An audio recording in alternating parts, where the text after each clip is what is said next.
So you might ask yourself, well, are there enough applications out there for me? And the reality is there is no shortage of borrowers. And the reason that's true is because for most people, their house is their largest asset. And in a lot of cases, the largest source of untapped wealth is equity in the home. So there is no shortage of borrowers looking to access equity in their home, because anytime a crisis happens or you need a significant amount of money to fix financial circumstances or whatnot, that's where you're going to look. And when we go to the bank, which is our first stop, because the bank typically has the cheapest money, we find very difficult guidelines to fit into. We find, very rigid boundaries. And so, a lot of people just don't fit. So when they need the money, they can't get it. And that's where we live, is just outside the bank. And, there's a lot of good borrowers with good jobs and good credit and good history that should be bankable but aren't bankable.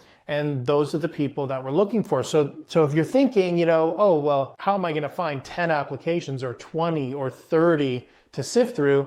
I don't want people to think, they're not out there. There's lots, okay? But the question is, where do you find them?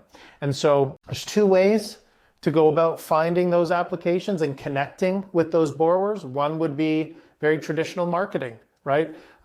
Digital marketing, social media ads, Google ads, that type of thing. You could even canvass your neighborhood if you wanted, door to door, and let people know that you're a private lender. The problem with digital marketing or any kind of marketing is usually it costs money. And that's counterproductive to the investment strategy, because every dollar you put in is a dollar you have to give back through your returns. So actually the answer to where to find the borrowers is through networking with the people those borrowers are going to approach once they've been declined at the